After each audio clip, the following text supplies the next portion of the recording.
Hello, everybody, and welcome back once again to the 2-Minute Drill. It's week number 6 of the NFL season. My name is Corbett Thompson. Of course, glad you could be here at Lexy.com. And if you're watching us on our Facebook page, Facebook.com/Lexy2MD. So normally at this time, I would give out the phone number. First, let me do the website.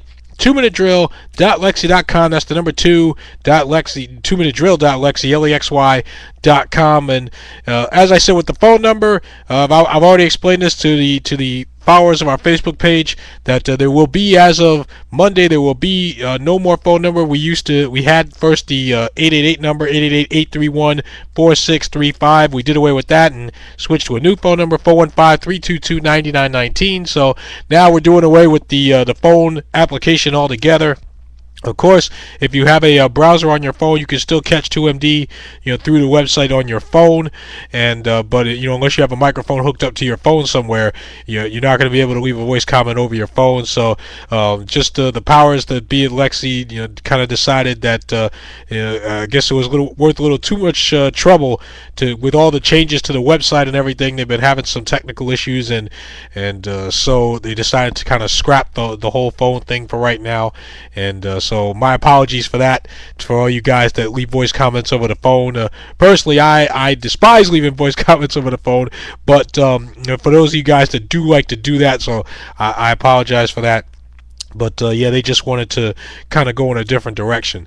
But in any event, week number 6 almost in the books. Of course, the Monday night game with Jacksonville at Tennessee still to follow. We still have our contest on our Facebook page at facebook.com/Lexy2MD, where you can post the winning team. Closest score gets a restaurant certificate from restaurant.com and King James Express at www.jamesisking.com. All right, so now that we got all of that out of the way, let's go ahead and recap week number 6 in the NFL, and we're going to start with Baltimore and New England. We talked about this with Jonathan Scruggs from Ravens Gab on our preview show on Thursday, and well, it was the Patriots pulling this one out in overtime, 23-20, winners over the Ravens, and New England scored the final 13 points of this game to win it. Steven Gostkowski, a 35-yard field goal in OT to get it done for the Pats, so they are now 4-1. Kansas City and Houston, the Texans bounced back from their loss to the Giants last week. They beat the Chiefs here 35-31. Andre Johnson, an 11-yard touchdown catch with 28 seconds left. They trailed 31-21 with just about 7 minutes left in this game, but Houston comes back and pulls it out. So obviously not a good loss for Casey Boy and the Chiefs, and now at 3-2, although they are still on top in the AFC West. Miami and Green Bay, another thriller, went to overtime. The Dolphins, 23-20 winners at Lambeau Field, and the invincibility of Lambeau Field is long since gone, probably left with Brett Favre, but that's another debate for another time. But the Dolphins, they've won their last 4 against NFC opponents, and Dan Carpenter, a 44-yard field goal in OT to win it for the Fish. Meanwhile, Aaron Rodgers, coming back from that concussion, 313 yards with a touchdown pass. Greg Jennings had 133 of those yards on 6 catches with a score. San Diego and St. Louis, and I asked this question last week, I'll ask it again this week. What is going on with the San Diego Chargers? They lose 20-17 to St. Louis, and like I said, somebody break up the Rams. But St. Louis, Chris Long and Larry Grant had 2 sacks apiece, 3 straight wins at home for the first time for St. Louis since 2004. They had 7 sacks on defense, so defense the name of the game there. Meanwhile, for San Diego, Antonio Gates, to add injury to insult, he left the game in the first half with a left ankle injury. So right now, San Diego just reeling, and at 2-4. Detroit and the Giants, and Detroit, you know what? Detroit, you could probably make the argument that they're the best 1-5 team in the league. They lose 28-20 to the Giants. You remember Detroit on opening day losing on the last play of the game on a rule, if nothing else, a technicality. But they stuck with the Giants, but they fall short 28-20. Ahmad Bradshaw, 19 carries, 133 yards, and the Giants forcing 3 turnovers in this one. Detroit actually had to go to their second and third string quarterbacks in this game.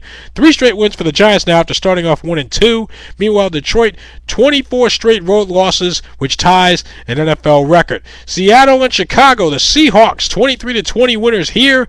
And you know what? Chicago, Jay Cutler, 17 of 39 for 290 yards. So that's some weird numbers. Only 17 completions, but still 290 in the air. Meanwhile, Seattle, they sacked Cutler another 6 times, and Cutler's been taking a beating the past few weeks. Mike Williams, 10 catches for 123 yards to help the Seahawks. New Orleans and Tampa Bay, and well, New Orleans rolls here 31-6 over the Buccaneers. They scored on their first 3 possessions, did the Saints. Drew Brees, 3 touchdown passes. Chris Ivory, 15 carries, 158 yards. The Saints had 476 yards of total offense. Atlanta and Philadelphia, the Eagles with Kevin Cobb at quarterback, 31-17 winners here. Both teams now at 4-2, and Cobb 23 of 29, 326 yards with 3 touchdowns and a pick. They snapped the Falcons' 4-game winning streak. Pittsburgh and Cleveland, of course, the story there was Big Ben Roethlisberger returning from his 4-game suspension and didn't miss a beat, at least with Cleveland anyway. 28-10 winners here.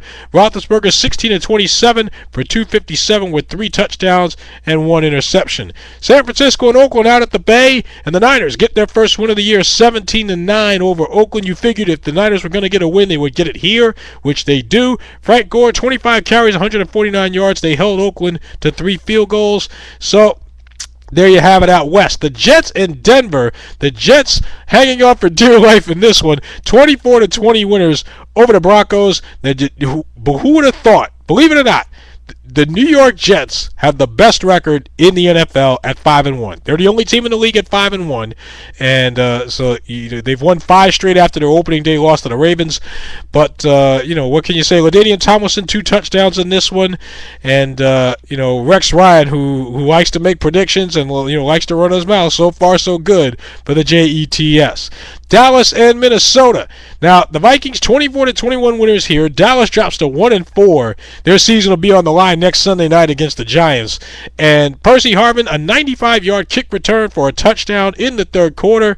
And Minnesota outscoring Dallas 14-0 in that third quarter to make the difference. And the Sunday night game, Indianapolis and Washington, the Colts 27-24 winners here over Washington. The Redskins gave them a fight but come up short. Joseph Adai, 17 carries, 128 yards with a touchdown. He did leave this game after getting hit pretty hard upside the head. He left this game in the second half. 3 receivers over 50 yards in the air. So Peyton Manning spreading the ball around, 307 yards with 2 touchdowns. Of course, the Monday night game is Tennessee and Jacksonville, the 4 teams that had the bye week. Buffalo, Cincinnati, Arizona, and Carolina. So there you have it. Now, as we mentioned before at the beginning, our 2-minute drill at Facebook page, facebook.com/Lexy2MD for the Monday night contest.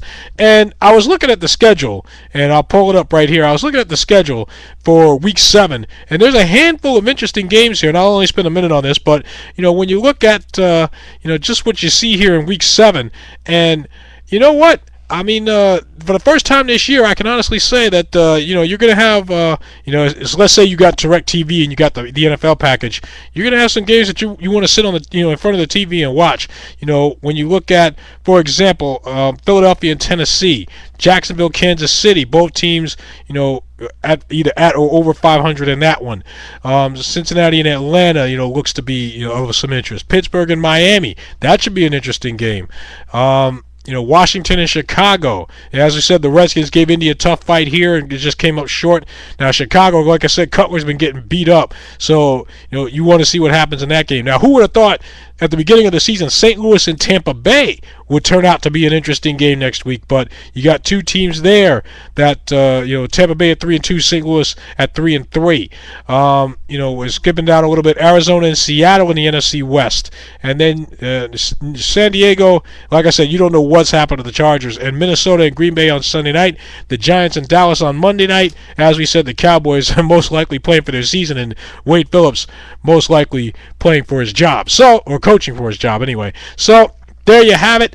So you guys have any voice comments that you want to leave me, make sure you do it on the website, and of course on our Facebook page. If you want to leave a post or whatever, you can do that too. So until next time, my name is Corbett Thompson. Good night, Godspeed. Thanks for listening to 2MD.